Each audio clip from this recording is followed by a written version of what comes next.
Welcome to A edu और ए edu के हमारे इस यूट्यूब चैनल में आप सभी का स्वागत है। तो हम लोग आधुनिक भारत के इतिहास के अंतर्गत अंग्रेज़ों का भारत पर वर्चस्व के बारे में पढ़ रहे थे। हमने पिछले वीडियो में क्या देखा कि अंग्रेज़ों ने जिस प्रकार मैसूर पर कब्जा किया और उसके बाद चले थे पंजाब की ओर। तो पंजाब के सिख क्षेत्रों में हमने देखा कि सिखों के 10 गुरु हुए, जिसमें सिख संप्रदाय की स्थापना गुरु नानक देव ने किया। और सिखों के 10वें और अंतिम गुरु कौन थे? तो सिखों के 10वें और अंतिम गुरु गोविंद सिंह थे। और उसके बाद यहाँ से कहानी शुरू होती है किसकी? तो अंग्रेज़ों की, जो भारत के पंजाब के इलाके हैं उस पर कब्जा करने की। तो एक बंदा बहादुर, तो शुरुआत करते हैं बंदा बहादुर से।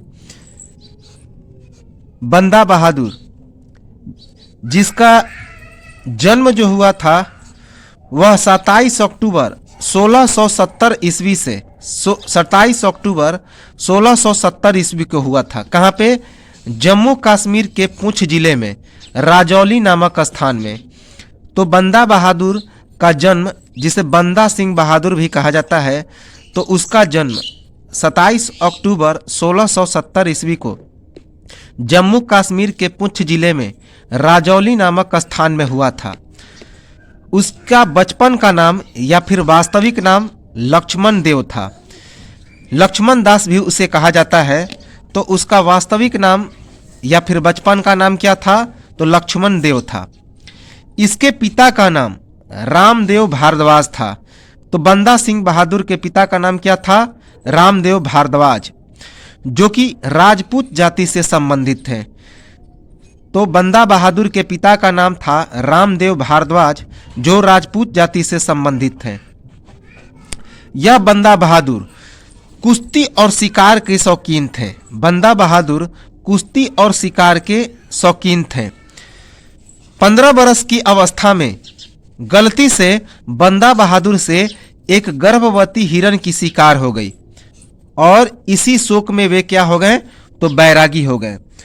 तो जब 15 वर्ष की उम्र था बंदा बहादुर की, तो गलती से उनकी एक शिकार कौन हो गई? तो गर्भवती हिरण हो गई। क्योंकि बंदा बहादुर क्या थे? तो बचपन से ही शिकार के शौकीन थे, कुश्ती के शौकीन थे। तो जब उनकी उम्र 15 वर्ष की थी, तो शिकार के दौरान गलती से एक गर्भवती हिरण शिकार हो गई। तो इसी शोक में आकर बंदा बहादुर क्या हो गए? तो बैरागी हो गए।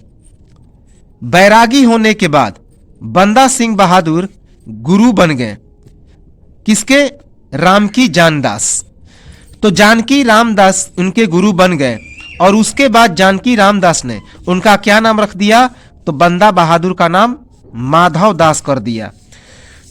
तो जब वे बैरागी हो गए, तो उन्होंने जानकी रामदास को अपना गुरु मान लिया। और जानकी रामदास के जब वे शिष्य बने, तो उनका नाम अब क्या हो गया?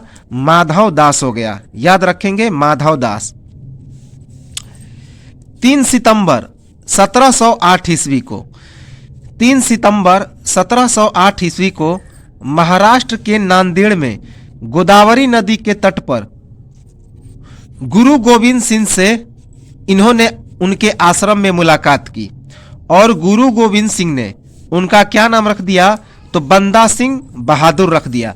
तो पहले नाम था लक्ष्मण देव या लक्ष्मण दास, लेकिन जब बंदा सिंह बहादुर 3 सितंबर 1708 ईस्वी को महाराष्ट्र के नांदेड़ में गोदावरी नदी के तट पर, जहां पर गुरु गोविंद सिंह का आश्रम था, तो उस आश्रम में जाकर बंदा सिंह बहादुर ने गुरु गोविंद सिंह से मुलाकात की और उसके बाद उनसे दीक्षा ली। तो गुरु गोविंद सिंह ने उनका नाम क्या रख दिया? बंदा सिंह बहादुर, क्योंकि उन्होंने इसकी वीरता के गाथा सुने। तो इसी कारण उनका नाम रख दिया बंदा सिंह बहादुर। बहादुर का मतलब होता है जो काफी वीर होता है। गुरु गोविंद सिंह ने बंदा सिंह बहादुर के हाथों पंजाब के सिखों को एक हुक्मनामा भेजा, जिसमें क्या लिखा था कि उनका जो नेता होगा वह कौन नेता होगा? तो बंदा सिंह बहादुर होगा। तो बंदा सिंह बहादुर के हाथों पंजाब के सिखों को गुरु गोविंद सिंह ने एक हुक्मनामा भेजा। तो एक हुक्मनामा लिखकर बंदा सिंह बहादुर को गुरु गोविंद सिंह ने बंदा सिंह बहादुर के हाथों में पंजाब के सिखों के लिए भेज दिया, जिसमें लिखा था कि पंजाब के सिखों का जो नेता होगा वह कौन होगा, तो बंदा सिंह बहादुर होगा। चूंकि गुरु गोविंद सिंह की सिखों में काफी इज्जत थी, इसीलिए उनकी बातों को कोई टाल नहीं सकता था। 7 अक्टूबर 1708 ईस्वी को गुल खां नामक पठान ने गुरु गोविंद सिंह की हत्या कर दी, क्योंकि बंदा बहादुर का मुख्य उद्देश्य था पंजाब में एक सिख राज्य बनाना। तो चूंकि गुरु गोविंद सिंह ने बंदा बहादुर को पंजाब का नेता बनाया था, इसलिए नेता बनाया था कि बंदा बहादुर पंजाब में एक सिख राज्य की स्थापना करे। तो इसी कारण 7 अक्टूबर 1708 ईस्वी को गुल खां नामक पठान ने गुरु गोविंद सिंह की हत्या कर दी। तो पिछले वीडियो में इसे हम लोग पढ़ भी चुके हैं, क्योंकि बंदा बहादुर का मुख्य उद्देश्य था पंजाब में एक सिख राज्य की स्थापना करना। बंदा सिंह बहादुर ने गुरु नानक और गुरु गोविंद सिंह के नाम के सिक्के चलाए और सिख राज्य की स्थापना की, सिख राज्य की मुहर भी बनाई। तो बंदा सिंह बहादुर ने गुरु नानक और गुरु गोविंद सिंह के नाम के सिक्के चलाए और सिख राज्य की मुहर बनवाई। 12 मई 1710 ईस्वी को बंदा सिंह बहादुर और उनकी फौज ने सबसे पहले सोनीपत और कैथल पर हमला करके गुरु गोविंद सिंह के दोनों साहिबजादों अर्थात पुत्रों, उनके हत्यारे वजीर खां की हत्या कर दी और सरहिंद पर कब्जा कर लिया। हम लोग जब गुरुओं के बारे में पढ़ रहे थे तो हमने क्या पढ़ा था कि वजीर खां ने गुरु गोविंद सिंह के 2 पुत्रों की हत्या कर दी थी, अर्थात साहिबजादों की हत्या कर दी थी। तो उसी का बदला लिया 12 मई 1710 ईस्वी को बंदा सिंह बहादुर और उनके फौज ने। तो बंदा सिंह बहादुर और उनकी फौज ने सबसे पहले सोनीपत और कैथल पर हमला करके गुरु गोविंद सिंह के दोनों पुत्रों अर्थात साहिबजादों, तो सिख भाषा में पुत्रों को साहिबजादा कहा जाता है, उन साहिबजादों के हत्यारे वजीर खां की हत्या कर दी और सरहिंद पर कब्जा कर लिया। कब? 12 मई 1710 ईस्वी को। याद रखेंगे, इंपॉर्टेंट है। कत्लगढ़ी के नाम से विख्यात शाहदरा में बंदा सिंह बहादुर ने हजारों मुगल सैनिकों का कत्लेआम कर दिया। तो कत्लगढ़ी के नाम से विख्यात शाहदरा में बंदा सिंह बहादुर ने हजारों मुगल सैनिकों को क्या कर दिया? तो कत्लेआम कर दिया, अर्थात हत्याएं कर दी। याद रखेंगे, किसमें? तो कत्लगढ़ी में। तो कत्लगढ़ी के नाम से विख्यात शाहदरा में बंदा सिंह बहादुर ने हजारों मुगल सैनिकों का कत्लेआम कर दिया। औरंगजेब के आदेश पर बंदा सिंह बहादुर ने गुरु तेग बहादुर की हत्या करने वाले एक जल्लाद जलालुद्दीन की गला काटकर हत्या कर दी। तो औरंगजेब के आदेश पर बंदा सिंह बहादुर ने गुरु तेग बहादुर की हत्या करने वाले एक जल्लाद जिसका नाम था जलालुद्दीन, उसकी गला काटकर हत्या कर दी। तो गुरु तेग बहादुर का हत्यारा कौन था? तो एक जल्लाद था जिसका नाम था जलालुद्दीन। तो औरंगजेब ने इस बंदा सिंह बहादुर को आदेश दिया कि आप जलालुद्दीन की हत्या कर दीजिए। तो औरंगजेब के आदेश पर बंदा सिंह बहादुर ने जल्लाद जलालुद्दीन की गला काटकर हत्या कर दी। बंदा सिंह बहादुर ने लोहगढ़ को अपनी राजधानी बनाई। तो बंदा सिंह बहादुर ने लोहगढ़ को अपनी राजधानी बनाई। मुगल बादशाह फर्रुखसियर की फौज ने अब्दुल सम्मद खां के नेतृत्व में बंदा सिंह बहादुर को गुरदासपुर जिले के धारीवाल क्षेत्र के निकट गुरदासपुर नांगल में कई माह तक कैद करके घेरे रखा, जिसके कारण 7 दिसंबर 1715 ईस्वी को भूख प्यास के कारण बंदा सिंह बहादुर ने आत्मसमर्पण कर दिया। तो मुगल बादशाह फर्रुखसियर की फौज ने अब्दुल सम्मद खां के नेतृत्व में बंदा सिंह बहादुर को गुरदासपुर जिले के धारीवाल क्षेत्र के निकट गुरदास नांगल में कई माह तक घेरे रखा, जिसके कारण 7 दिसंबर 1715 ईस्वी को भूख प्यास के कारण बंदा सिंह बहादुर ने आत्मसमर्पण कर दिया। क्योंकि जब उन्हें कैद किया गया, चारों तरफ से घेर लिया गया, तो भूख प्यास के कारण चूंकि वो न अनाज लेने बाहर जा सकते थे, न ही पानी के लिए, तो इसी मजबूरन उन्होंने आत्मसमर्पण कर दिया 7 दिसंबर 1715 ईस्वी को। बंदा सिंह बहादुर ने कृषकों को जमींदारी प्रथा से मुक्त कराया था। याद रखेंगे, जमींदारी प्रथा से मुक्त कराया था। बंदा सिंह बहादुर ने मुसलमानों को उनको पूर्ण धार्मिक स्वतंत्रता प्रदान की थी।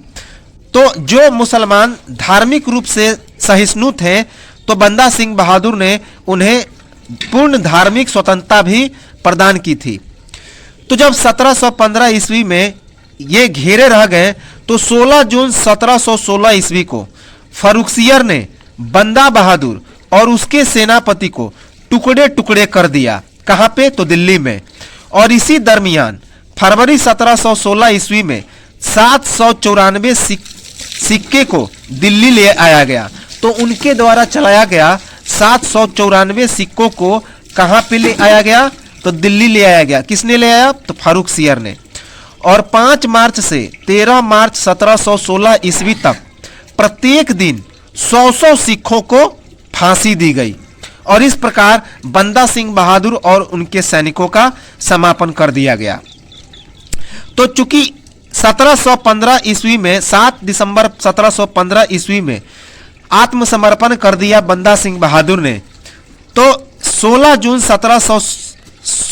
1716 ईस्वी को फर्रुखसियर ने बंदा बहादुर और उसके सेनापति का टुकड़ा टुकड़ा कर दिया और दिल्ली में लेकर चला आया। कहाँ पे टुकड़े टुकड़े कर दिया? तो दिल्ली ले आकर। और उसी दरमियान 1716 ईस्वी में फरवरी के महीने में 794 सिक्कों को भी कहाँ पे ले आया? तो दिल्ली ले आया। याद रखेंगे। और 5 मार्च से 13 मार्च तक 1716 ईस्वी में प्रत्येक दिन 100 सिखों को क्या करने लगा? तो फांसी देने लगा। कौन? फर्रुखसियर ने। और इस प्रकार बंदा सिंह बहादुर का अंत हो गया। जैसे ही बंदा सिंह बहादुर का अंत हुआ, तो जो सिख समुदाय थे वे छोटे छोटे संगठन में बट गए, छोटे छोटे संगठन में बट गए। कर्पूर सिंह के नेतृत्व में 1748 ईस्वी में सभी सिख दल मिलकर एक दल खालसा के रूप में संगठित हो गए। और जो कि खालसा एक अरबी शब्द है, जिसका मतलब क्या होता है? तो शुद्ध या खास, अर्थात बराबर के लोगों का संगठन। तो जैसे ही बंदा सिंह बहादुर की हत्या हुई, कब? 16 जून 1716 ईस्वी को, तो उसके बाद सिख संप्रदाय छोटे छोटे संगठन में बट गया। और कर्पूर सिंह के नेतृत्व में 1748 ईस्वी में सभी सिख दलों ने मिलकर दल खालसा के रूप में संगठित हो गए। याद रखेंगे, खालसा एक अरबी शब्द है जिसका मतलब होता है शुद्ध या खास, अर्थात बराबर के लोगों का संगठन। 1753 ईस्वी में दल खालसा ने राखी प्रथा का प्रचलन किया। राखी प्रथा का प्रचलन किया अर्थात एक होने का प्रचलन किया। इसके कारण इनकी जो वित्तीय स्थिति थी वह काफी अच्छी हो गई। तो जब पहले बटे हुए थे तो ये इनकी वित्तीय स्थिति अच्छी नहीं थी, लेकिन जब दल खालसा के रूप में एकत्र होकर इकट्ठे हो गए तो इनकी वित्तीय स्थिति क्या हो गई? तो अच्छी हो गई। तो राखी प्रथा का प्रचलन किया गया। कब? 1753 ईस्वी में। इस राखी प्रथा के अंतर्गत प्रत्येक गांव से उपज का 1/5 भाग लिया जाता था। किस लिए? तो संगठन को मजबूत करने के लिए, अपने सिख संप्रदाय के ये जो संगठन था उसको मजबूत करने के लिए। तो राखी प्रथा के अंतर्गत प्रत्येक गांव से उपज का 1/5 भाग लिया जाता था और बदले में उस गांव की जिम्मेदारी कौन लेता था? तो दल खालसा की होती थी। तो दल खालसा जो था वह गांव की जिम्मेवारी लेता था और बदले में प्रत्येक गांव से राखी प्रथा के अंतर्गत उपज का 1/5 भाग लेता था। कौन? दल खालसा। बाद में यह दल खालसा 12 मिसल में बट गया, अर्थात इस दल खालसा में 12 मिसल शामिल होती थी। याद रखेंगे मिसल। कर्पूर सिंह के बाद 1748 ईस्वी में दल खालसा का नेतृत्व किसके हाथ में चला गया? तो जस्सा सिंह आहलूवालिया ने किया। तो कर्पूर सिंह के बाद 1748 ईस्वी में दल खालसा का नेतृत्व जस्सा सिंह आहलूवालिया ने किया।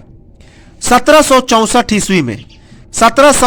ईस्वी में सिख समुदाय के कुछ महत्वपूर्ण सरदार अमृतसर में इकट्ठा हो गए और तेग एवं फतेह लेख युक्त युद्ध चांदी के सिक्के चलवाए।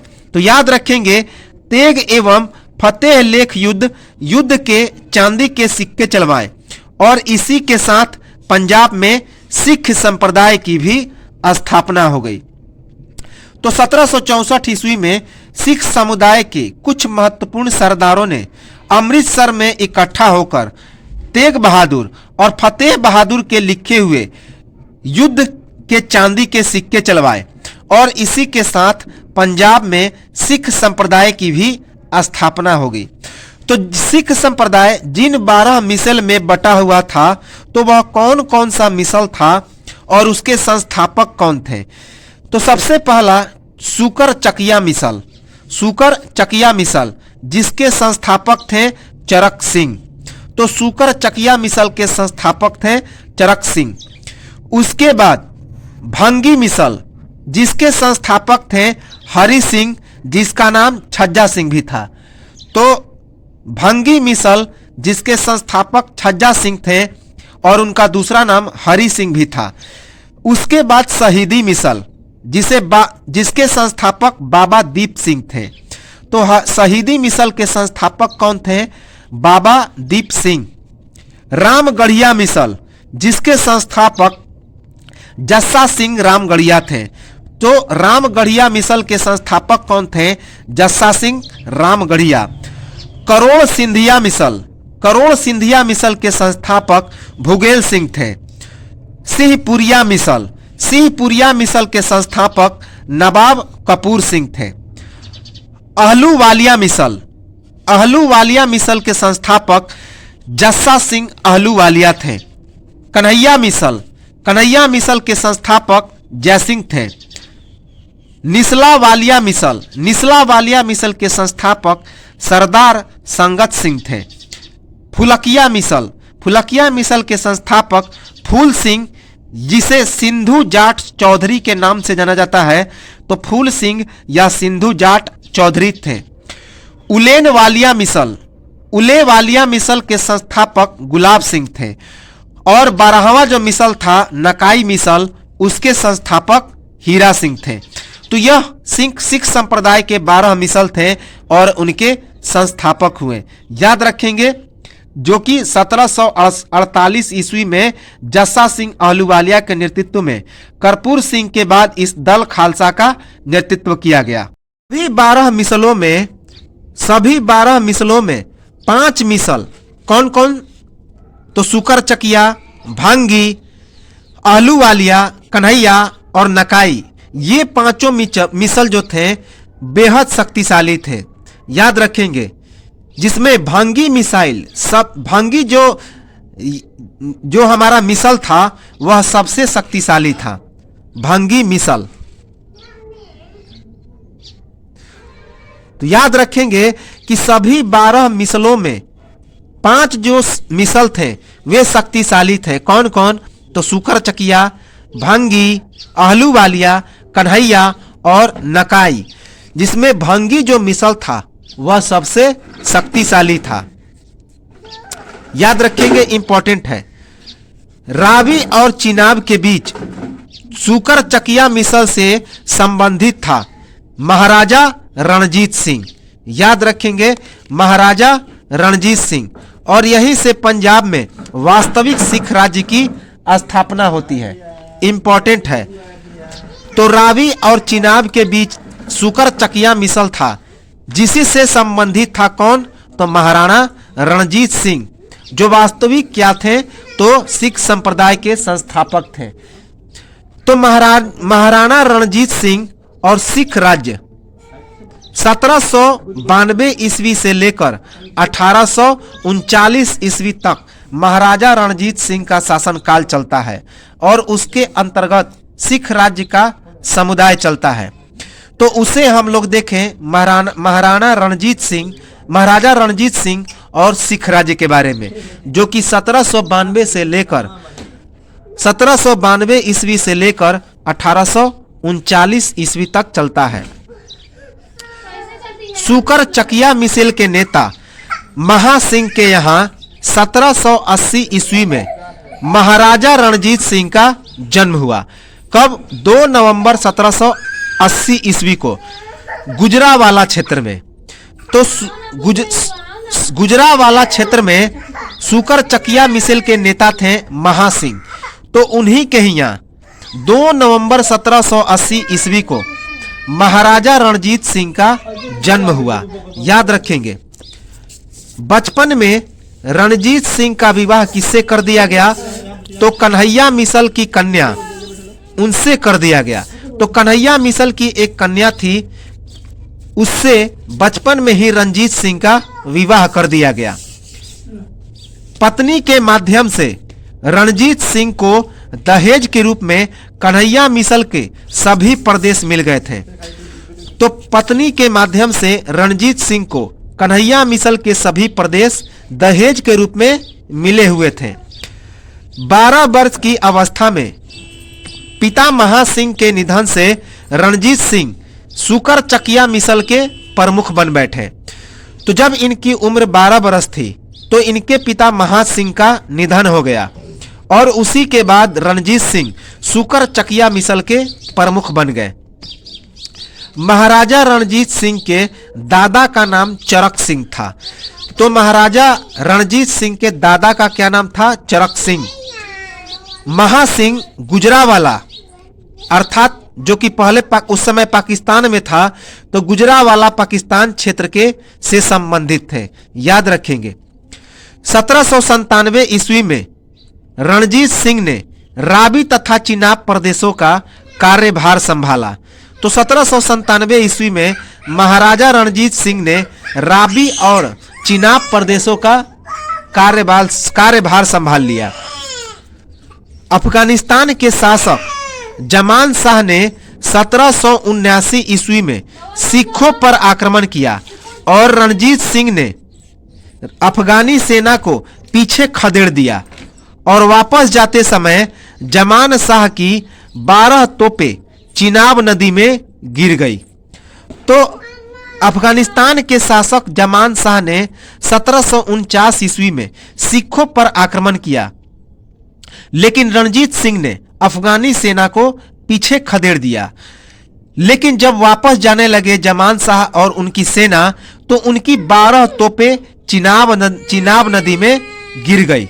याद रखेंगे, इन 12 तोपों को रणजीत सिंह ने निकालकर उनको वापस जमान शाह को भिजवा दिया और इस सेवा के बदले जमान शाह ने महाराजा रणजीत सिंह को राजा की उपाधि दी।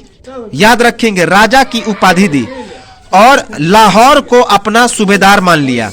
याद रखेंगे, और उसके बाद महाराजा रणजीत सिंह को लाहौर का सूबेदार बना दिया, अर्थात लाहौर का साम्राज्य का शासक बना दिया। तो यह बात 1798 से 1799 के बीच की है। और यह जो जमान शाह था वह एक अफगानी शासक था। महाराजा रणजीत सिंह की चेचक के कारण बचपन में एक आंख चली गई थी। याद रखेंगे, वे काना थे। तो महाराजा रणजीत सिंह को बचपन में चेचक की बीमारी हो गई थी और इसी चेचक की बीमारी के कारण उनकी एक आंख चली गई थी। 1799 ईस्वी में रणजीत सिंह ने लाहौर पर कब्जा कर लिया और 1802 ईस्वी में अमृतसर को भी भंगी मिसल से क्या कर लिया? तो छीन लिया। याद रखेंगे, और इस प्रकार पंजाब की राजनीतिक और धार्मिक दोनों राजधानी रणजीत सिंह के अधीन हो गई। तो पंजाब की राजनीतिक राजधानी कौन थी? लाहौर। और धार्मिक राजधानी थी कौन? तो अमृतसर। तो इन दोनों राजधानियों पर रणजीत सिंह का कब्जा हो गया, अर्थात अब रणजीत सिंह की जो राजनीतिक राजधानी थी वह लाहौर हो गई और धार्मिक राजधानी अमृतसर हो गई। क्योंकि 1799 ईस्वी में रणजीत सिंह ने लाहौर पर कब्जा किया और 1802 ईस्वी में अमृतसर को भंगी मिसल से छीनकर उसे पंजाब में मिला लिया और उसके बाद यह जो अमृतसर था रणजीत सिंह की धार्मिक राजधानी हो गई। 1805 ईस्वी में महाराजा रणजीत सिंह ने जम्मू पर कब्जा कर लिया। 1805 ईस्वी में महाराजा रणजीत सिंह ने जम्मू पर कब्जा कर लिया। याद रखेंगे, रणजीत सिंह ने लाहौर को अपनी वास्तविक राजधानी बनाई थी। तो इंपॉर्टेंट है कि रणजीत सिंह ने लाहौर को वास्तविक राजधानी बनाई थी। इंपॉर्टेंट है, लाहौर को बनाई थी। एक चीज याद रखेंगे कि रणजीत सिंह ने 1804 ईस्वी में कांगड़ा के डोगरा सरदार संसार चंद कटोच को परास्त कर होशियारपुर पर भी अपना कब्जा कर लिया। तो रणजीत सिंह ने 1804 ईस्वी में कांगड़ा के डोगरा सरदार संसार चंद्र कटोच को पराजित करके होशियारपुर पर भी अपना कब्जा कर लिया। याद रखेंगे, काफी इंपॉर्टेंट है होशियारपुर पर। रणजीत सिंह को गुरु नानक के वंशज ने रणजीत सिंह की ताजपोशी की। तो महाराजा रणजीत सिंह की ताजपोशी किसने की? तो गुरु नानक के वंशज ने। याद रखेंगे कि महाराजा रणजीत सिंह को जो ताजपोशी की अर्थात शासक किसने बनाया? तो गुरु नानक देव के वंशज ने। रणजीत सिंह ने सिस सतलज, जो सतलज के पूर्व का इलाका था, सिस सतलज, उन राज्यों को जीतने का क्या किया? तो प्रयास किया। तो रणजीत सिंह ने सिस सतलज, जो कि सतलज नदी के पूर्व का इलाका था, तो उनके राज्यों को जीतने का प्रयास किया। 1806 ईस्वी में रणजीत सिंह ने प्रथम बार सतलुज को पार कर लुधियाना पर अधिकार कर लिया। लेकिन यह बात अंग्रेजों को पसंद नहीं आया और उन्होंने इन राज्यों के सरदारों से अंग्रेजों से सहायता मांगने के लिए क्या किया? तो प्रोत्साहित किया। तो 1806 ईस्वी में रणजीत सिंह ने पहली बार सतलुज नदी को पार कर लुधियाना पर अधिकार कर लिया और अंग्रेजों को यह बात पसंद नहीं आई। तो उन्होंने इन राज्यों के सरदारों को अंग्रेजों से सहायता मांगने के लिए प्रोत्साहित किया और कहा कि आप अंग्रेजों से सहायता मांगिए और डायरेक्ट सतलुज नदी के उस पार लुधियाना पर कब्जा मत कीजिए। नाभा पटियाला के जिंद ने रणजीत सिंह के विरुद्ध अंग्रेजों से सहायता मांगी। तो जब रणजीत सिंह ने इन क्षेत्रों पर क्या किया? कब्जा किया, तो यह बात अंग्रेजों के पल्ले नहीं पड़ा और अंग्रेजों ने क्या किया कि उन क्षेत्रों के जो सरदार थे, जैसे कि नाभा और पटियाला के जिंद, उनसे अंग्रेजों ने क्या कहा कि रणजीत सिंह के विरुद्ध आप हमसे सहायता मांगिए और हम आपकी सहायता करेंगे और रणजीत सिंह के विरुद्ध हम लोग युद्ध करेंगे। 1809 ईस्वी में ब्रिटिश अधिकारी डेविड ऑटरलोनी, तो डेविड ऑटरलोनी ने स्पष्ट रूप से घोषणा किया कि सिस सतलज हमारे संरक्षण में है और इसकी सुरक्षा की जिम्मेदारी हमारी है। परंतु इस समय अंग्रेजों को फ्रांस के आक्रमण का क्या था? तो भय था। अतः रणजीत सिंह युद्ध करने की स्थिति में नहीं थे। इस कारण गवर्नर जनरल लॉर्ड मिंटो ने लॉर्ड मेटकाफ की रणजीत सिंह से समझौता करने के लिए क्या किया? तो प्रस्ताव भेजा। तो जनरल लॉर्ड मिंटो था तो उसने क्या किया कि लॉर्ड मेटकाफ को एक प्रस्ताव लेकर भेजा। किसके पास? रणजीत सिंह के पास। समझौता का प्रस्ताव। समझौता का प्रस्ताव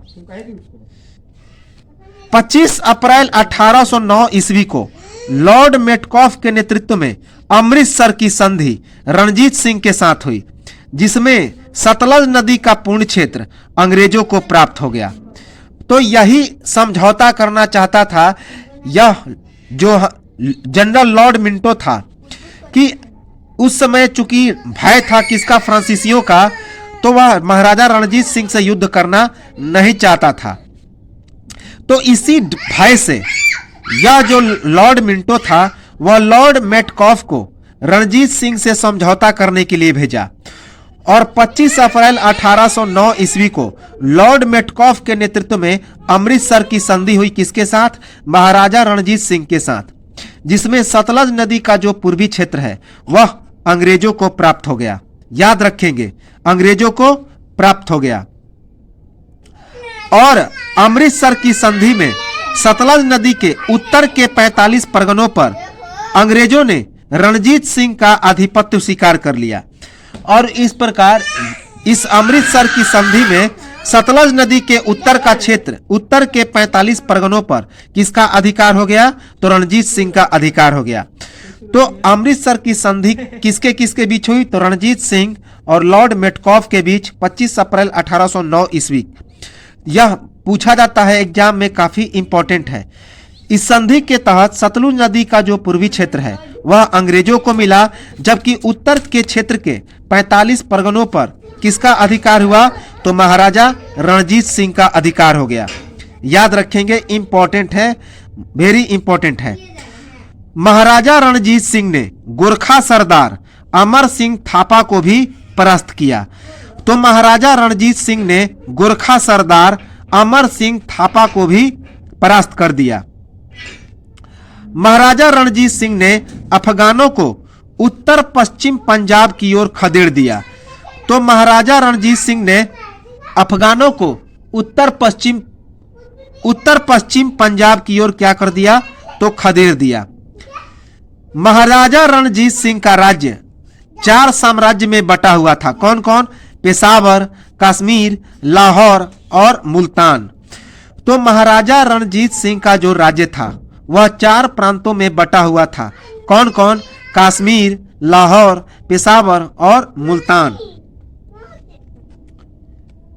रणजीत सिंह ने सतलज नदी के पूर्व के राज्यों, जिसे शीर्ष सतलज कहा जाता था, तो अंग्रेजों के संरक्षण को स्वीकार कर लिया।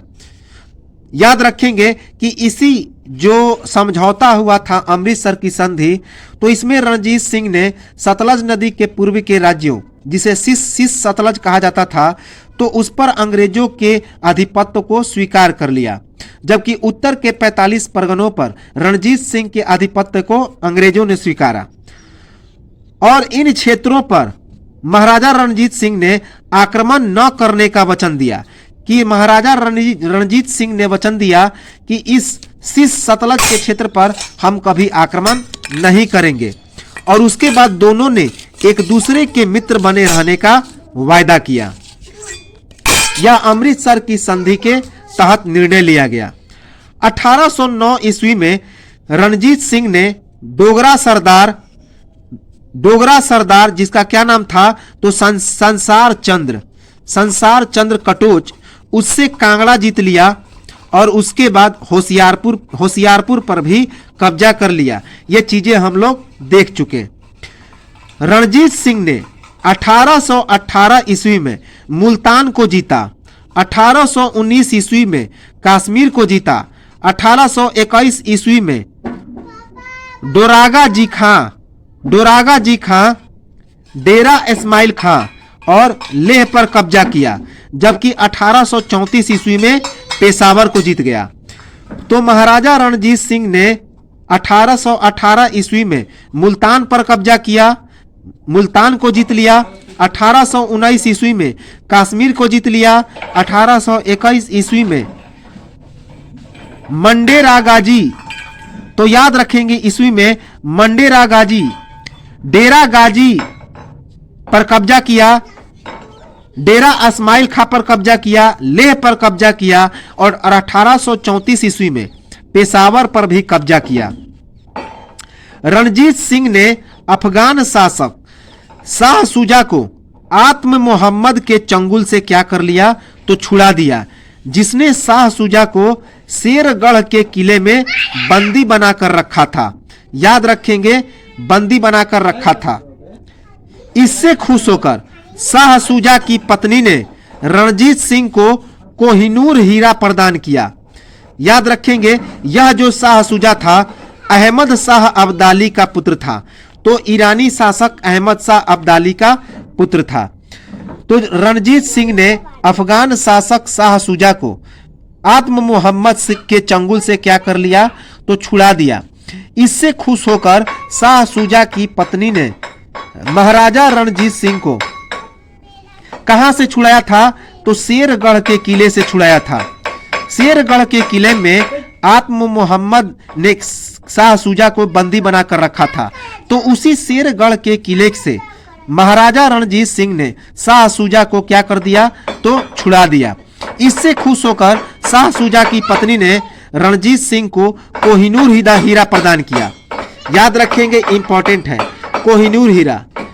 शाह शुजा अहमद शाह अब्दाली का क्या था, तो पुत्र था। रणजीत सिंह ने कश्मीर के सूबेदार आत्म मोहम्मद से कश्मीर को मुक्त कराया।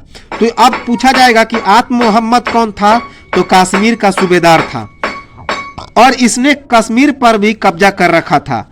तो रणजीत सिंह ने कश्मीर के सूबेदार आत्म मोहम्मद से कश्मीर को भी छुड़वा लिया। याद रखेंगे, इंपॉर्टेंट है। आत्म मोहम्मद को शाह शुजा और उसकी पत्नी ने नकली हीरा दिया था। इसी वजह से आत्म मोहम्मद ने शाह शुजा और उसकी पत्नी को कैद कर लिया था। तो देखिए, इस आत्म मोहम्मद को पता चल गया था कि यह जो शाह शुजा है वह अहमद शाह अब्दाली का पुत्र है और अहमद शाह अब्दाली के पास कोहिनूर हीरा था। तो जब अहमद शाह अब्दाली मर गया तो यह दाव देखकर आत्म मोहम्मद किस पर हमला करता है, तो शाह शुजा पर। लेकिन किसके लिए, तो कोहिनूर हीरा पाने के लिए। लेकिन शाह शुजा ने नकली हीरा दे दिया था, किसे, आत्म मोहम्मद को। तो इसी वजह से आत्म मोहम्मद ने शाह शुजा और उसकी पत्नी को कहां पे कैद कर लिया था, तो शेरगढ़ के किले में कैद कर लिया था। 1834 ईस्वी में रणजीत सिंह ने पेशावर के विरुद्ध कमांडर हरि सिंह नवला को भेजा और पेशावर पर हरि सिंह नवला ने क्या कर लिया, तो अधिकार कर लिया। अभी ये चीजें हम लोग देख चुके। तो 1834 ईस्वी में महाराजा रणजीत सिंह ने पेशावर पर कब्जा करने के लिए अपने कमांडर हरि सिंह नवला को भेजा और हरि सिंह नवला ने पेशावर पर अधिकार कर लिया। Governor general Lord William Bentinck 1813 ईस्वी में रणजीत सिंह से रोपड़ में मिला। यहां रणजीत सिंह के बंटवारे के संदर्भ में बात करना चाहता था, लेकिन विलियम बेंटिंक ने बात करने से इनकार कर दिया। तो 1813 ईस्वी में महाराजा रणजीत सिंह ने उस समय के governor general Lord William Bentinck से रोपड़ में जाकर मिला। क्यों मिला, कि महाराजा रणजीत सिंह रोपड़ में बंटवारा करना चाहता था कि कुछ इलाका आप ले लीजिए और कुछ इलाका हमें दे दीजिए। लेकिन लॉर्ड विलियम बेंटिंक ने उस मुद्दे पर बात करने से इनकार कर दिया। 7 जून 1839 ईस्वी को महाराजा रणजीत सिंह की मृत्यु हो गई। तो 7 जून 1839 ईस्वी को महाराजा रणजीत सिंह की मृत्यु हो गई। तो फ्रांसीसी पर्यटक विक्टर जैकोनोट ने लिखा है कि रणजीत सिंह एक असाधारण व्यक्ति हैं। एक छोटा बोनापार्ट अर्थात रणजीत सिंह की तुलना नेपोलियन से की है। तो महाराजा रणजीत सिंह को क्या कहा गया, छोटा बोनापार्ट, और उसकी तुलना फ्रांसीसी पर्यटक विक्टर जैकोनोट ने किससे की, तो नेपोलियन से की। लेवल ग्रिफिन ने रणजीत सिंह की जीवनी लिखा है और उसके ग्रंथ का नाम क्या रखा, तो रणजीत सिंह है। याद रखेंगे कि लेपेल ग्रिपिन ने रणजीत सिंह की जीवनी को लिखा और उस जीवनी में लिखे गए ग्रंथ का क्या नाम रखा? तो रणजीत सिंह रखा। याद रखेंगे, इंपॉर्टेंट है। महाराजा रणजीत सिंह ने कुछ सिख मिसलों से वैवाहिक संबंध भी बनाए थे। तो महाराजा रणजीत सिंह ने कुछ सिख मिसलों से वैवाहिक संबंध भी बनाए, जैसे कि उनकी पत्नी कौन सी मिसल की थी? तो कन्हैया मिसल की थी। तो उससे भी उन्होंने संबंध बनाए थे। याद रखेंगे, इंपॉर्टेंट है। रणजीत सिंह के साम्राज्य का विभाजन किन किन क्षेत्रों में था? तो पेशावर, कश्मीर, मुल्तान एवं लाहौर में। ये चीजें हम लोग देख चुके हैं। महाराजा रणजीत सिंह स्वयं को खालसा का सेवक मानते थे तथा उन्होंने अपने सरकार का नाम क्या रखा था? तो खालसा के नाम पर रखा था, सरकारे खालसा जी। तो महाराजा रणजीत सिंह स्वयं को खालसा का सेवक मानते थे तथा उन्होंने अपने सरकार का नाम रखा था, खालसा के नाम पर रखा था, सरकारे खालसा जी। महाराजा रणजीत सिंह ने अपने शासनकाल में गुरु नानक एवं गुरु गोविंद सिंह के नाम के सिक्के भी चलवाए। तो महाराजा रणजीत सिंह ने अपने शासनकाल में गुरु नानक एवं गुरु गोविंद सिंह के नाम के सिक्के भी चलवाए। याद रखेंगे। अब थोड़ा हम लोग कोहिनूर हीरा के बारे में देख लें कि किस प्रकार यह लंदन गया। तो सबसे पहले नादिर शाह के मुगल बादशाह से नादिर शाह को मुगल बादशाह मोहम्मद शाह से कोहिनूर हीरा प्राप्त हुआ। तो नादिर शाह एक लुटेरा था जो मुगल बादशाह बहादुर शाह के समय ईरान से भारत में लूटने के लिए आया था और उसने मुगल बादशाह बहादुर शाह से इस कोहिनूर हीरा को लूट लिया था। और बाद में नादिर शाह से यह कोहिनूर हीरा किसके पास चला गया? तो अहमद शाह अब्दाली के पास चला गया। और अहमद शाह अब्दाली की जब मृत्यु हो गई तो यह जो कोहिनूर हीरा था उसके पुत्र शाह सूजा ने संभाल कर रखा। लेकिन रणजीत सिंह जब शाह सूजा को शेरगढ़ के किले से उसकी पत्नी सहित वापस छुड़ा देता है तो शाह सूजा ने उपहार स्वरूप कोहिनूर हीरा किसको दे दिया? महाराजा रणजीत सिंह को। उसके बाद जब द्वितीय आंग्ल सिख युद्ध होता है तो यह कोहिनूर हीरा अंग्रेजों को मिल जाता है जिसे वे इंग्लैंड लेकर चले जाते हैं और आज यह कोहिनूर हीरा इंग्लैंड में लंदन की शोभा बढ़ा रहा है। याद रखेंगे, इंपॉर्टेंट है। तो यह शोभा बढ़ा रहा है। तो इस प्रकार हम लोगों ने जो सिख पंजाब था उस पर सिख संप्रदाय की स्थापना को देख लिया, महाराजा रणजीत सिंह को देखा। अगले वीडियो में हम लोग क्या देखेंगे कि इस सिख संप्रदाय के जो महाराजा रणजीत सिंह थे उनके शासन प्रशासन कैसा था, न्याय व्यवस्था कैसा था और सबसे इंपॉर्टेंट 2 आंग्ल सिख युद्धों को हम लोग देखेंगे। तो मिलते हैं हम लोग अगले वीडियो में और इस वीडियो को बार बार देखें और बार बार इसे सुनते रहें। तो मिलते हैं हम लोग अगले वीडियो में और चर्चा करेंगे इस आंग्ल सिख युद्ध के अगले पार्ट को लेकर। तब तक नमस्कार, जय हिंद।